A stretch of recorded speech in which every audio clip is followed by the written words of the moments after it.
Full length episode కోసం lazy muscle YouTube ఛానల్ని subscribe చేయండి. ఆల్సో దీని నుండి జనరేట్ అయిన షార్ట్ అండ్ ఇన్ఫర్మేటివ్ వీడియోస్ కోసం ది ఆర్ఆర్ఆర్ షో అనే ఛానల్ని సబ్స్క్రైబ్ చేయడం మిస్ అవ్వద్దు. ఆల్సో మాకు కొన్ని చోట్ల ఇన్స్టాగ్రామ్ రీల్స్లో పోస్ట్లో మేము చూసేది ఏంటంటే ఇట్లాంటి డివోర్సెస్ అవ్వడానికి మెయిన్ రీజన్ అత్తమామలు ఎప్పుడెప్పుడైతే ఇన్వాల్వ్ అవ్వడం స్టార్ట్ చేస్తారో ఇద్దరి కపుల్స్, గ్రోన్ అప్ కపుల్స్ వాళ్ళ లైఫ్లో, అరే నువ్వు ఎట్లా నువ్వు చేసినావు, అల్లుడు అట్లా చేయని, అరే ఆ కోడలు ఎందుకు ఇట్లా చేసిన ఇట్లా చేయని, వీళ్ళు ఎప్పుడైతే ఇన్వాల్వ్ అవ్వడం స్టార్ట్ అవుతుందో ఇంకా ఎక్కువ అవుతుంది. ఎందుకంటే పాతకాలంలో మీరు అన్నట్టు ప్యాచప్ చేస్తుండే, ఇప్పుడు మరి ఎంత ప్యాచప్ జరుగుతుందో తెలియదు, కానీ వాళ్ళ వల్లనే విడిపోతున్నారని కూడా నోషన్ ఉంది. ఎక్కువ నోషన్ అదే ఉంది. మీరు చెప్పింది ఉంది, ఛాన్సెస్ కూడా ఉన్నాయి. ఇంతకుముందు చెప్పాను కదా, గ్యాడ్జెట్ ఫోన్ కోసం అక్కడ కాకముందే ఇక్కడ చెప్పేసి, ఇక్కడ చెప్పగానే అగ్రెషన్ స్టార్ట్ అయిపోతుంది. సో ప్యాచప్కి ఛాన్సే లేదు అక్కడ. సో ప్యాచప్ అనేది చాలా తక్కువ చేస్తున్నారు. ఇంతకుముందు ఏంటంటే అబ్బాయి పేరెంట్స్ కానీ అమ్మాయి పేరెంట్స్ కానీ ఇద్దరు థింకింగ్ సేమ్ ఉంటుండే. ఇద్దరిని కలపాలి, అత్తమామలు కానీ అమ్మ నాన్నలు కానీ ఇద్దరిది ఆలోచన సేమ్ ఉంటుండే. ఇప్పుడు ఆ విధంగా లేదు.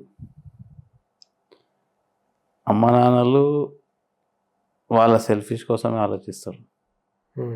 అరే ముందర వాళ్ళకి ప్రతి మనిషికి అబ్బాయి కానీ అమ్మాయి కానీ ఇన్లాస్కి కానీ ఏదో నెగిటివ్స్ ఉంటాయి కదా. ఆ నెగిటివ్స్ని మనం పట్టి పీకితే ఫ్యామిలీ డిస్టర్బ్ అవుతుంది. ఆ నెగిటివ్స్ని మనం లైట్ తీసుకుంటే కంటిన్యూ అవుతుంది. ఆ దాన్ని వీళ్ళు అగ్రివేట్ చేస్తారు. అగ్రివేట్ చేసేసే వరకు ఇప్పుడు మీరు అన్నట్టు అత్తమామలు అమ్మ నాన్నలు వీళ్ళు ముందరికి వస్తారు. ఇంతకుముందు డిస్కస్ చేసినట్టు న్యూక్లియర్ ఫ్యామిలీ. ఇంతకుముందు ఏముంటుండే అంటే ఒక కపుల్స్కి 4 పిల్లలు మినిమం. మనం డిస్కస్ చేసేది 4 మినిమం, 6, 8 మంది. ఒకడు చెప్తే వినే స్టేజ్ ఉండకపోతుండే పేరెంట్కి.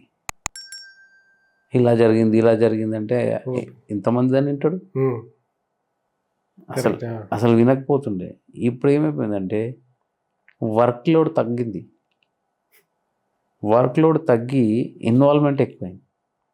టైం ఎక్కువ ఉంది కదా మీ దగ్గర, ఇన్వాల్వ్మెంట్ ఎక్కువైపోయింది. ఇన్వాల్వ్మెంట్ ఎక్కువై ఏమవుతుంది, అనవసరమైన విషయాలు బయట వస్తున్నాయి.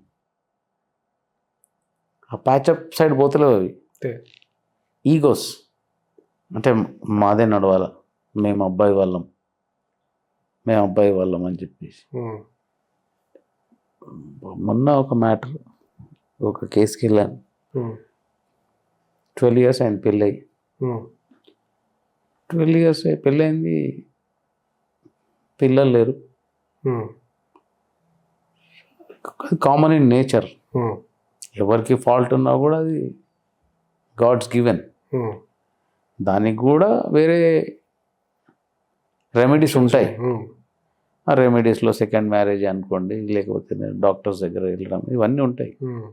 బట్ దాన్ని డైవర్స్కి దారి తీయడం అనేది ఉండదు. ఇప్పుడు దాన్ని కూడా డైవర్స్కి తీసుకుపోతున్నారు. ఇంతకుముందు ఏముంటుండే, ఒకవేళ అంత అవసరం ఉంటే సెకండ్ మ్యారేజ్ కూడా చేస్తుండే. మనం చిన్నప్పుడు తాతలకి వింటుంటివి, 2 వైఫ్స్ ఉండే, 2 వైఫ్స్ కలిసి ఉంటుండే. ఫస్ట్ వైఫ్కి పిల్లలు లేకుండే, సెకండ్ వైఫ్కి పిల్లలు అయినారు, ఇవన్నీ వింటుంటుంది. మరి ఇప్పుడు ఎందుకు అది డైవర్స్ సైడ్ పోతుంది? ఇవన్నీ మీరు ఇంతకుముందు డిస్కస్ చేసినట్టు అమ్మ నాన్నల మాట వినడం, అమ్మ నాన్నలు అట్లా ఆలోచించడం కూడా తప్పు కదా. ఇప్పుడు ఆ ఒక్క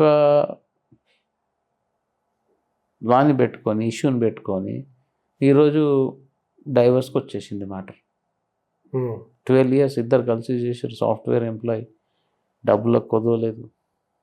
అమ్మాయి కూడా BDS క్లినిక్ ఉంది. బట్ ఇవన్నీ దేనికి పరిణామాలు? వాళ్ళు అంత చదువుకోనేందుకు, ఆయన అంత సంపాదించేందుకు? Both the sides are retired employees parents అంతా తెలిసిన వాళ్ళు, ఆ స్టాండర్డ్ ఉంది వాళ్ళకు. బట్ చూడండి ఇక్కడ మిస్టేక్ ఎక్కడుంది? ఎవరి చేతిలో లేదు మిస్టేక్, గాడ్స్ గివెన్. అది ఏదైతే జరుగుతుందో దానికి ఆల్టర్నేట్ మనిషి ఆల్టర్నేట్ సోర్స్కి పోతలేడు, స్టాప్ చేసేస్తుంది, డిస్టర్బ్ చేసుకుంటున్నాడు. సో ఇవన్నీ కారణాలు.